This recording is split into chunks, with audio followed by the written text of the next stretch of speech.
दोस्तों, दुनिया भर में रोज हजारों वायरसेस जन्म लेते हैं, जिनसे निपटने के लिए ज्यादातर हमारे शरीर का इम्यून सिस्टम ही काफी होता है। लेकिन कई बार कुछ वायरसेस इस तरह म्यूटेट कर जाते हैं कि किसी के पास उसका कोई हल नहीं होता। ऐसा ही एक वायरस है HIV, जिससे निपटने के लिए 40 साल से कोशिश की जा रही है, लेकिन आज तक कोई इसकी वैक्सीन नहीं बन पाई। HIV से आज तक 7.5 करोड़ लोग इन्फेक्ट हो चुके हैं, जिनमें से 3.5 करोड़ लोग बच नहीं पाए, और आज भी हर साल 5000 लोग इसके संक्रमण में आ जाते हैं। लेकिन आखिर HIV में ऐसा क्या है और ये शरीर में कैसे फैलता है? क्या आपने ये कभी सोचा है? इसके अलावा आप उस थ्योरी के बारे में क्या कहेंगी जो कहती है कि वायरस इंसानों में बंदरों से आए? अगर आपके मन में भी इस तरह के सवाल उठ रहे हैं तो वीडियो को अंत तक देखते रहिए, क्योंकि आज हम इसी की पड़ताल करने वाले हैं। पहले जानते हैं HIV है क्या। HIV को ह्यूमन इम्यूनोडेफिशिएंसी डिसीज कहते हैं, जो एक वायरस के फॉर्म में इंसानी शरीर में दाखिल होता है। ये ज्यादातर बॉडी फ्लूइड्स जैसे सीमन, ब्रेस्ट मिल्क या ब्लड के रास्ते से फैलता है, और HIV वायरस शरीर में जाते ही T सेल्स पर असर दिखाना शुरू करता है। ये T सेल्स आपकी बॉडी को बाकी तरह के इन्फेक्शन से लड़ने में मदद करते हैं, लेकिन HIV नहीं खत्म कर देता है। HIV के शरीर में दाखिल होने पर आपको हल्के जुकाम से लेकर पूरे शरीर में दर्द की शिकायत भी हो सकती है, क्योंकि HIV आपके शरीर के सभी सेल्स पर अटैक कर रहा होता है। कुछ वक्त बाद ये सिम्टम्स चले जाते हैं, लेकिन HIV आपके शरीर में ही रहता है। महीनों, सालों और कई बार तो दशकों बाद इस वायरस को आप फिर महसूस कर पाते हैं जब आपको एड्स हो जाता है। एड्स यानी कि एक्वायर्ड इम्यून डेफिशिएंसी सिंड्रोम। किसी भी इंसान को एड्स से ग्रस्त तब पाया जाता है जब उसके खून में T सेल्स की मात्रा 200 सेल प्रति माइक्रोलीटर या उससे कम हो जाए। एक स्वस्थ इंसान के खून में ये संख्या 500 से 1500 T सेल्स प्रति माइक्रोलीटर रहती है। एड्स की स्थिति तक पहुंचने तक ये वायरस आपके शरीर के ज्यादातर T सेल्स को खत्म कर चुका होता है, और आपके शरीर का इम्यून सिस्टम पूरी तरह से खत्म हो जाता है। ऐसा होने पर आपको हुआ मामूली सा जुकाम भी भयानक रूप ले लेता है, और शरीर में उससे लड़ने के लिए पर्याप्त मात्रा में T सेल्स ना होने की वजह से ये आपकी जान भी ले सकता है। ज्यादातर एड्स पेशेंट्स की जान इन्हीं छोटी मोटी वजहों से जाती है। आज एड्स के बारे में काफी जानकारी अवेलेबल है, लेकिन 1980 के दशक में जब ये बीमारी पहली बार दुनिया के सामने आई तो लोगों में ये भ्रम था कि एड्स सिर्फ गेज या होमोसेक्सुअल्स को ही होता है, क्योंकि ज्यादातर शुरुआती एड्स पेशेंट्स होमोसेक्सुअल्स ही थे। इस वक्त तक डॉक्टर्स को बिल्कुल भी समझ नहीं आ रहा था कि आखिर इसकी क्या वजह हो सकती है, और ये उनके लिए एक नई चुनौती बन चुका था। धीरे धीरे ये लोगों के अलावा ये बीमारी ऐसे लोगों में भी दिखने लगी जिन्होंने कभी ब्लड ट्रांसप्लांट करवाया था, या फिर जो IV ड्रग्स का इस्तेमाल करते थे। मई 1983 में 2 इंडिपेंडेंट स्टडीज में यह पाया गया कि जहां ब्लड ट्रांसप्लांट के वक्त ब्लड में फंगी या बैक्टीरिया के लिए जांचा जाता है, वायरस जैसी चीजें इस टेस्ट में सामने नहीं आ पाती, और यह अंदाजा लगाया गया कि ये एक वायरस ही है।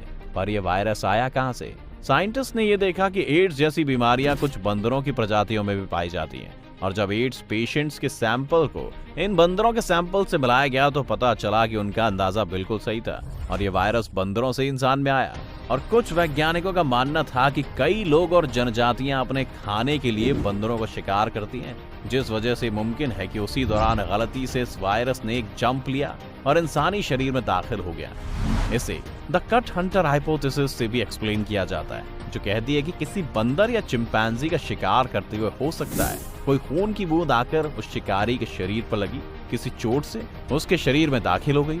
इस थ्योरी ने हमें यह भी बताया कि वायरस कॉन्गो से आया था और साल 1908 के करीब ही इंसानी शरीर में दाखिल हो गया। इसके बाद ये धीरे धीरे एक जनरेशन से दूसरी जनरेशन में पास होता रहा और साथ ही म्यूटेट भी करने लगा। वैज्ञानिक मानते हैं कि साल 1920 के करीब ये वायरस किंशासा शहर पहुंचा, और वहां पर प्रोस्टिट्यूट से ये वायरस आगे फैलता गया। ये भी वो वक्त था जब सिरिंजेस डिस्पोज नहीं की जाती थी और एक ही सिरिंज से कई लोगों को वैक्सीनेशन दी जाती थी, जो इसके और ज्यादा फैलने का कारण बना। इस वायरस के 9 से ज्यादा सब टाइप्स थे, जिनमें से सब टाइप C वहां से निकलकर साउथ की तरफ पहुंचा, और अफ्रीका में उस वक्त ब्रिटिश राज के कारण वहां कई भारतीय रहते थे, और ये वायरस वहां से लौटे लोगों से भारत पहुंचा। सब टाइप A के ज्यादातर सैंपल्स अफ्रीका में ही पाए गए हैं, और सब टाइप B इसी तरह अमेरिका पहुंच गया।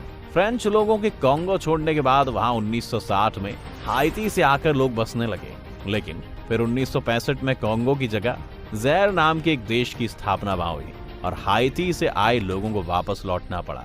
ये लोग भी अपने साथ ये वायरस लेकर अपने घर पहुंचे। हाइती में ये वायरस काफी तेजी से फैला। उसकी एक वजह थी उनका ब्लड डोनेशन अभियान। जिसके बदले लोगों को पैसे भी मिलते थे, और यही ब्लड की बॉटल्स फिर दुनिया भर में पहुंची। HIV अब दुनिया में आ चुका था। अब बारी थी इसका इलाज ढूंढने के लिए, लेकिन ये काम भी उतना आसान नहीं था। सबसे पहला ट्रीटमेंट जो इसके लिए था वो एक मजबूरी थी। डॉक्टर्स एड्स से ग्रस्त पेशेंट्स को जिंदा रखने के लिए उसके शरीर में आने वाले हर इन्फेक्शन को जल्दी खत्म कर देते थे ताकि वो भयानक रूप ना ले ले। लेकिन फिर इसके बाद पहले HIV के इलाज के तौर पर एजिथ्रोथाइमिडाइन या AZT आया। AZT से ट्रीट किए जाने वाले पेशेंट्स बाकी ट्रीटमेंट के मुकाबले ज्यादा जी पाते थे और उनके शरीर में T सेल्स भी ज्यादा मात्रा में होते थे। लेकिन AZT के साथ दो बड़ी परेशानियां थी, जिनमें पहली थी इसका महंगा होना और दूसरी थी इसके साइड इफेक्ट्स। AZT लेने वाले लोगों को नींद न आने से लेकर मसल वीकनेस, हार्ट और लिवर डैमेज जैसी शिकायतें भी रहने लगी थी। AZT दरअसल शरीर में HIV सेल्स को बढ़ने से रोक रहा था, लेकिन इसके साथ साथ वो शरीर के बाकी सेल्स को भी नुकसान पहुंचा रहा था, जिस वजह से ये सब साइड इफेक्ट्स हुए। इसके बाद डॉक्टर्स ने हल्का डोज देना शुरू किया, लेकिन अब दूसरी परेशानी ये थी कि जब तक लोग ये दवाई खा रहे थे तब तक वायरस कंट्रोल में रहता था और उसके बाद फिर से शरीर में अपना असर दिखाने लगता था। पता चला कि HIV शरीर में छुपने और म्यूटेट करने में माहिर था। इसके बाद वायरस को इस तरह बढ़ने से रोकने के लिए प्रोटीज इनहिबिटर्स की मदद ली जाने लगी, जो HIV की शुरुआत में उसे मल्टीप्लाई और म्यूटेट होने से रोक देते थे। ये ट्रीटमेंट भी कुछ वक्त के लिए ही काम आया। परेशान साइंटिस्ट ने एक नई तरकीब निकाली और इन दोनों ही ट्रीटमेंट्स को मिक्स करते हुए इनके कॉकटेल डोजेस पेशेंट्स को देने लगे। इससे काफी हद तक सफलता हासिल हुई। आज के समय में इन दोनों के साथ कई और तरह की दवाइयों को मिलाकर ये कॉकटेल बनाई जाती है और इस समय एड्स के लिए सबसे बेहतरीन इलाज यही है। इसे एंटी रेट्रोवायरल थेरेपी या ART भी कहते हैं। ART के साथ भी ये परेशानी थी कि एक पेशेंट को जिंदगी भर ये दवा लेनी पड़ती थी और डोज छोड़ने पर न सिर्फ HIV वापस आ सकता था, लेकिन इस तरह भी म्यूटेट कर सकता था कि उस पर वो दवाइयां भी काम न करें। आज तक सिर्फ एक ही इंसान ऐसा है जिसे बिना ये दवाइयां लिए इलाज से पूरी तरह ठीक किया गया है। इसे लोग द बर्लिन पेशेंट भी कहते हैं। इस आदमी को एड्स और ल्यूकेमिया दोनों था, इसीलिए डॉक्टर्स ने रेडिएशन और कीमोथेरेपी की मदद लेकर उसके शरीर के सभी T सेल्स को पहले खत्म किया और फिर ऐसे किसी व्यक्ति द्वारा उसे बोन मैरो ट्रांसफर करवाया गया जो जेनेटिकली एड्स से इम्यून हो। ये तरीका काम तो कर गया, लेकिन इसमें रिस्क कितने ज्यादा हैं कि इसे अभी पेशेंट्स पर ट्राई नहीं किया जाता है। तो दोस्तों, ये थी HIV और एड्स के बारे में कुछ जानकारी।